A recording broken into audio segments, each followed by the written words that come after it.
눈에 보이지 않는 특정 물질이 후각을 자극해 불쾌감을 주는 것.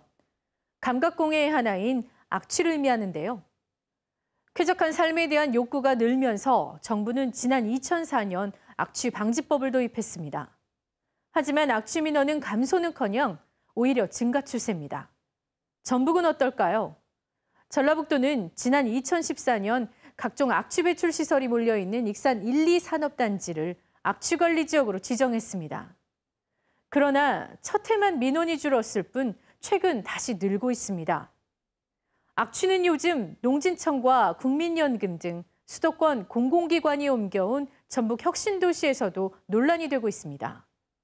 악취 관리, 무엇이 문제이고 근본적인 해결책은 없는지 취재했습니다. 시민들이 익산시청 앞에서 침묵 시위를 하고 있습니다. 냄새 없는 맑은 공기를 마시고 싶다며 벌써 5달째 매주 월요일마다 피켓을 들고 있는 겁니다. 계속 바람 때문에 어쩔 수 없다. 그리고 공단에서 그걸 관리를 하고 있다. 이렇게만 얘기하고 있어서 그런 줄 알았는데 냄새가 너무 심하니까. 하지만 익산시는 억울하다는 입장입니다. 지속적인 악취 관리로 지역 평균 악취 배출 농도가 지난 2016년 516에서 지난해 304로 41%나 줄었지만 시민들이 공감하지 못한다는 겁니다. 우리가 지금 현재 평균 300배를 기준 이내로 나오고 있음에도 불구하고 악취, 시민들의 욕구는 무취를 요구하고 있기 때문에 이 괴리가 있다. 악취는 농진청과 국민연금 등 수도권 공공기관이 이전한 전북 혁신도시에서도 논란입니다. 지난 2014년부터 민원이 끊이지 않고 있고 외국 언론의 악의적인 보도에 빌미까지 됐지만 전혀 나아지지 않고 있기 때문입니다. 인근 대규모 축산 밀집 지역을 악취의 원인으로 추정할 뿐 누구도 근본 대책을 세우지 않고 있습니다. 식사 시간에 날 때는 솔직히 마음 한편으로는 제가 왜 가족들을 데리고 이리 이사 왔나 이런 좀 자괴감 약간 들었죠.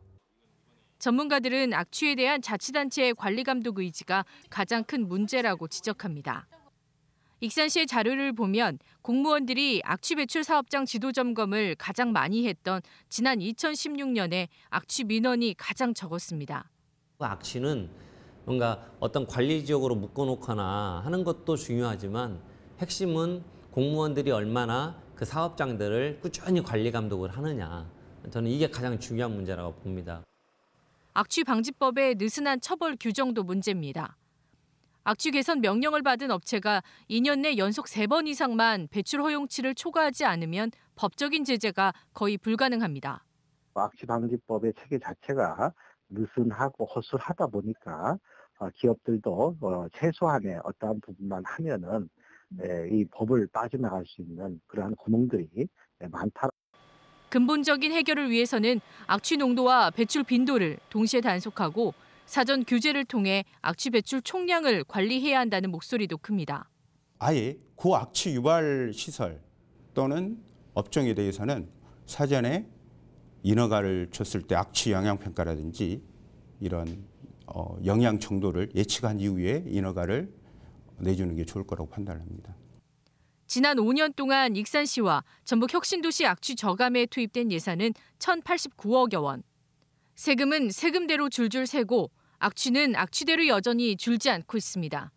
KBS 뉴스 이수진입니다.